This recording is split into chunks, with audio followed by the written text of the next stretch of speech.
Good morning, everybody. Orange J here with another Echoes of Mana video, and it's time to do a bit of an update as we get closer to the launch of Echoes of Mana. We have some release dates being tossed around on app stores. We have a very active Twitter account for the game, especially lately it's been very active, and it has trickled out some information, and I'm personally at least starting to get a sense for how this game is going to go, how the gameplay is going to feel, and I wanted to share that with you guys here, give an update video, everything we know, everything I know at least, and then you'll know it too. And yeah, let's start with the release date, because the iOS store did announce the 30th of this month as an anticipated release date. Now that is later than some other release dates that I'd heard unofficially, but the game did say they planned on releasing this month. Now, when I'm recording this video, it is currently the 20th of this month, so I mean, the 21st of this month. So if you're planning on getting the game out this month, I mean, I'm not wearing a watch, but if I was wearing one, it would tell me this month is getting pretty close to over.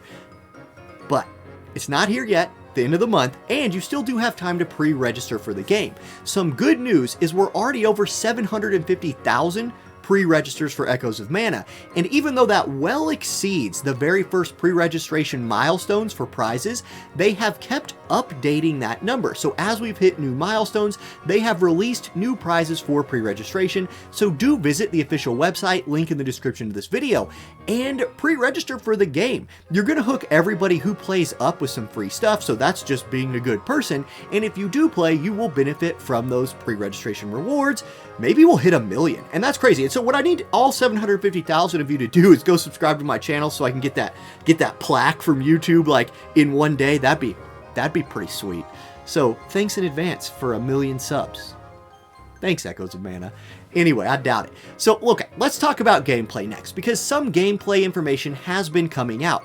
Not enough to do a tier list, like a who should you pull for when the game drops tier list, but we do have some videos to share of gameplay, and I want to start with one of the latest ones that in my opinion was really exciting, and it is a video of some boss fight in action.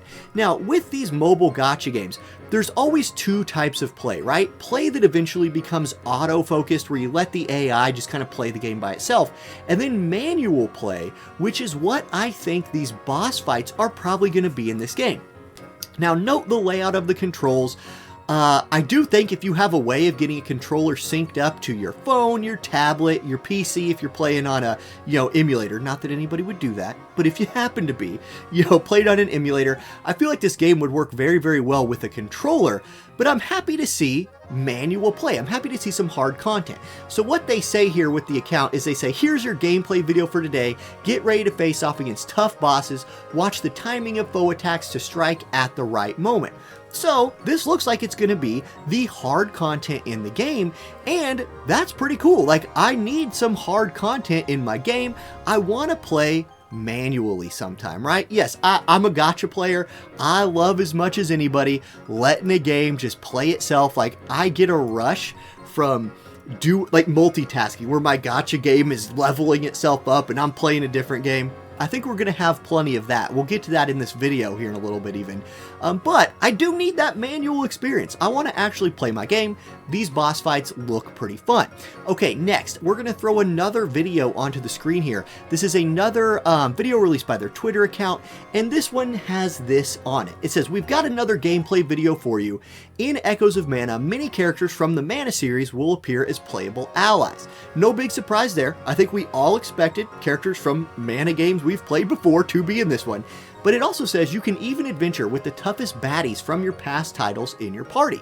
I'm assuming this means, bosses from other games, maybe even like bad NPCs, monsters, something like that. Maybe you'll be able to recruit them into your party. You can see the characters are showing up on the screen here. And this is good because in Echoes of Mana, right, there's not a ton of characters to pull from like the mainline series of the game, right? From the main characters of Mana games in the past, I don't think there's enough there to fill out a whole gacha game. So they are going to have to go a little bit deeper into those character rosters, pull some bad guys out to play in the game, pull some bosses out, and that's fun.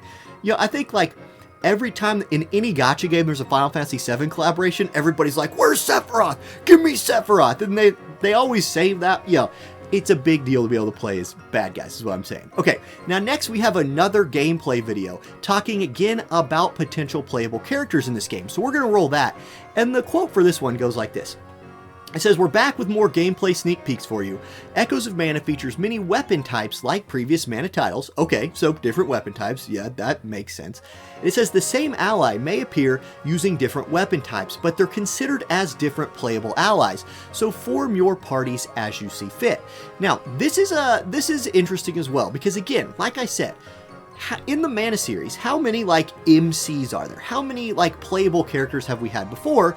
Not a ton. I didn't take the time to do the math before this. I'm sure one of you guys in the comments can do that for me. But it's not a huge number. So it looks like what they're going to do to help compensate that, besides being able to play as villains or monsters or something like that, is give you like, oh, this is fist version of a character, this is sword version of a character, etc. Maybe they'll have different rarities, I don't know, but it looks like they're going to be multiple types of different characters, which is cool. Give me multiple types of my favorite character. Okay, next up, we do have another video. This one is about the leveling system in the game, and it's one of the only things personally that I know about leveling units in this game, but it is pretty insightful. So let's roll that video. And here's what you're seeing. It says, "We have a new Echoes of Mana gameplay video for you. Use mana boards to upgrade your allies' stats even further. Choose from available panels to unlock boosts that you want." And to me, this looks like a way of maybe customizing your characters a little bit. You can see as they're spinning that board on the screen, it looks like you have multiple options on there. Like maybe you can build a character as a healer, maybe you can build them as a magic damage dealer. Is this what they're talking about with the weapon switching, or is the weapon switching different characters? Personally, I believe the weapon switching is probably for the different characters, right? But like I said, I wasn't in beta. I have not been able to talk to anybody who's been in beta. I'm going in blind, which is kind of exciting. So many of the games that we play, you know, there's already been a JP version of the game or a Korean version of the game. Oh my god, Lost Ark was out for like years before it came to global. And so that spoils the experience a little bit for global gamers. All right, I'm going in blind to this, and that is kind of exciting. Now, more videos, we're not done yet. Next one, let's go ahead and put that up, and here's the excerpt from that one. It says, "For today's featured Echoes of Mana gameplay, get your party together for solo quests with up to 6 allies. Switch between both main and sub-allies as you please to stay in control of the shifting battlefield." So again, this has to do with the manual part of playing this game. You're going to be able to swap characters in the middle of combat, which does add a pretty big level of complexity to a mobile game, and that's cool. I'm all in for that. Now, I do want to point out, notice that semi-auto button at the top of the screen next to menu. There is going to be at least a semi-auto mode, and that is important, right? Sometimes mobile games come out and they don't have any kind of auto mode when they launch, and we have to wait for that quality of life update. At least it looks like in this game, you're going to be able to semi-auto some maybe of the more grindy content right off the start. And I'm personally excited for that. Like, I don't want to have to manual everything, especially if there's a significant amount of grinding involved. Personally, when I'm playing gacha games, I like to play whatever game I'm playing, give it an hour or two of like real hard gameplay every day, maybe less, maybe more sometimes if some new content just dropped. But then I really do like to be able to like, all right, now game, you go do things for me, and I will go give an hour of my time to a different game or work on a video like I'm doing right now. Something like that. Now, lastly, the, I don't know what to call this, maybe an elephant in the room, although I'll just talk about it like this. Something I've heard a lot of people talk about is the graphics for this game, and I've heard some people say they love it. It feels very like Final Fantasy IX-ish is a term I've heard floating around. Some people have said they don't like it. Now, personally, I actually think the movements in this are pretty smooth, and they've even released a little bit of detail here. Like, they show some of the models moving about, and in this 2D form, I think it lends itself pretty well to running well on a lot of mobile devices. I've played games in the past, and I'm not gonna throw any of these games under the bus by, like, you know, putting them out there, but crashes, bad frame rate, things like that are no fun to deal with in your games. So I'm totally cool, like tone the graphics down a little bit, make it look smooth, and give me good gameplay. Think of a game like Vampire Survivors. If you know what that game is, it has the graphics of a 1989 arcade game, but the gameplay is really fun and it runs really well. And you know what? It's a huge hit. It's also like $3, so that helps. But people will not care about graphics if you give them smooth running gameplay and a fun gaming experience. So that's it, guys. That's what we know about the game so far. If you haven't pre-registered yet, I do highly recommend you do that. Hook everybody up with rewards, get those rewards yourself. And if you haven't liked the video or subscribed to the channel yet, please also do that. I forget to mention that in almost every one of my videos, and I mentioned it twice in this video. So again, all 750,000 of you pre-registers, subscribe. All right, guys, thanks for watching. Have a great rest of your day. Peace.